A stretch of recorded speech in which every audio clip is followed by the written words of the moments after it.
가슴으로 전하는 이야기, 내가 사는 이야기, 여기 울산에서 소소한 울산의 이야기 소울과 함께합니다.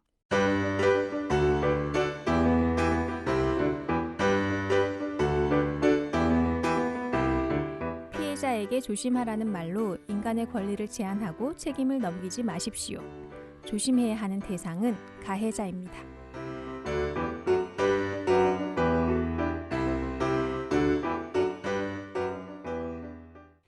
2022년 9월 신당역 스토킹 살인 사건을 기억하시나요? 1년 전 피해자를 애도하는 마음으로 가득했던 추모글 중에서 한 시민이 포스트잇에 기록한 글로 오프닝을 시작해 보았습니다.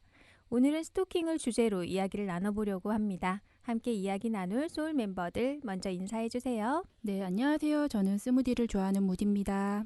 네, 안녕하세요. 저는 달려라 하니의 한입니다. 네, 반갑습니다. 저는 오늘 진행을 맡은 사고뭉치의 뭉치입니다. 반갑습니다. 반갑습니다. 여러분, 신당역 스토킹 살인 사건 아직 기억하시죠? 이 사건이 일어난 지 진짜 벌써 1년이 지났다고 하네요. 벌써 1년 전 일이네요.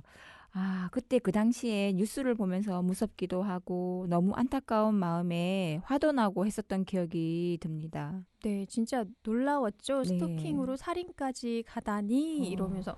그런데 이렇게 스토킹으로 인한 피해는 절대 가볍지가 않잖아요. 그렇죠. 그런데 연인 간의 다툼이나 집착 정도로만 여겨져서 예전에는 진짜 경범죄로 다뤄졌었잖아요. 네, 맞습니다. 그 사랑과 집착은 명확히 구분해야 하는데 실제 우리 일상에서는 그 구분을 제대로 하지 못하는 사건들이 많이 벌어지고 있는 것 같아요. 네, 맞습니다.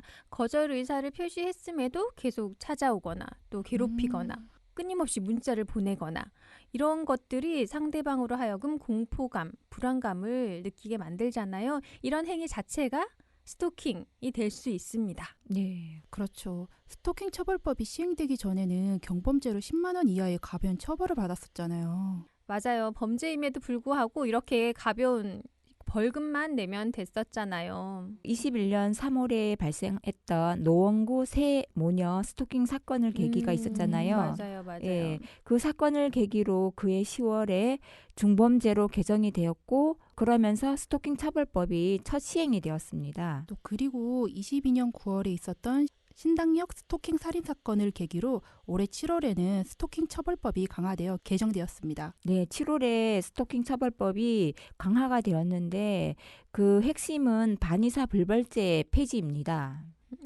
좀 어려운 말이 나왔습니다. 반의사 불벌죄.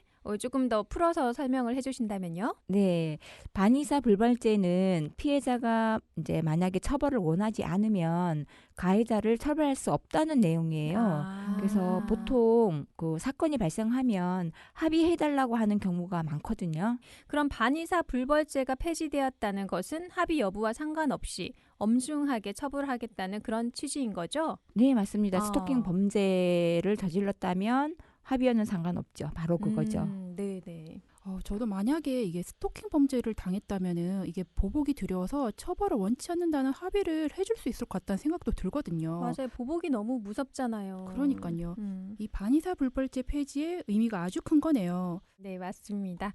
스토킹 범죄의 경우 최소 3년 이하의 징역 또는 3천만 원 이하의 벌금, 최대 5년 이하의 징역 또는 5천만 원 이하의 벌금으로 개정되었습니다.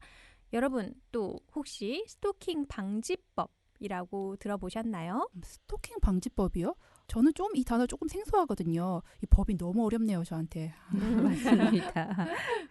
스토킹 방지법은 계속 반복되고 있잖아요. 스토킹 범죄가. 네네. 네, 그래서 제2의 신당역 살인 사건을 막을 목적으로 올해 얼마 안 됐습니다. 7월 18일 날 첫 시행이 되었습니다. 이 7월 18일이면 스토킹 방지법이 시행된 지 이제 한 달이 조금 넘었네요. 스토킹 방지법이 시행되면서 울산에서 유일하게 스토킹 피해자를 지원하는 시범 사업을 수행하고 있는 기관이 있다고 합니다. 바로 여성긴급전화 1366 울산센터인데요. 1366 울산센터 박혜숙 팀장과 이야기 나눠보겠습니다. 안녕하세요, 팀장님. 이렇게 시간 내주셔서 너무 감사합니다. 이 요즘 사회적으로 스토킹에 대한 심각한 문제가 대두되고 있잖아요. 네. 스토킹은 어떤 특성이 있나요? 예, 스토킹 피해는 전혀 모르는 사람에 의해서 발생하기도 하지만, 우리 기관에서 지원했던 피해자의 대부분은 전 애인이나 전 배우자와 같이 아는 사람 또는 친밀한 관계인 경우가 많았습니다. 스토킹 행위는 지속성 또 반복성을 특성으로 하고 또 시간이 지나면서 심각해지는 경향을 보입니다. 따라서 초기에 대응하여 피해를 줄일 수 있도록 적극적인 신고와 전문기관의 도움이 필요합니다. 스토킹 피해자의 상황을 고려하여 일상생활을 유지할 수 있도록 법적, 심리적 지원이 반드시 필요할 것 같은데요. 스토킹 피해자 지원 시범 사업이 구체적으로 어떤 건가요? 여성가족부에서 시행하는 신규 사업입니다. 국정과제로 추진 중인 5대 폭력 피해자 보호 지원 강화의 일환으로 지난 1월 제정된 스토킹 방지 및 피해자 보호 등에 관한 법률에 따라서 긴급 주거 지원, 또 임대주택 주거 지원, 치료회복 프로그램 총 3개가 공모 대상이었고요. 울산광역시에서는 여성긴급전화 1366 울산센터가 치료회복 프로그램에 선정이 되어서 현재 시범 사업으로 진행하고 있습니다. 스토킹 피해자 치료회복 프로그램을 시작한 지 한 달이 넘었잖아요. 시행 전과 후를 비교했을 때 어떤 차이가 있을까요?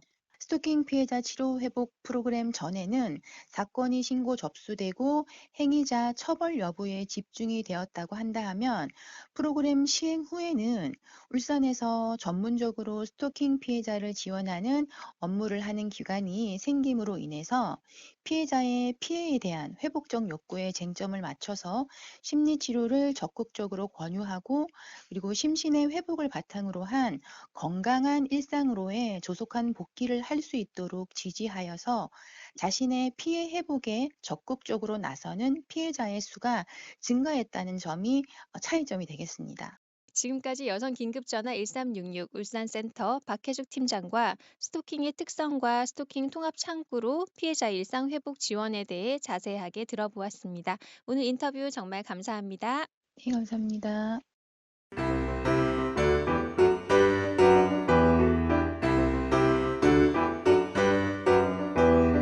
스토킹은 범죄입니다.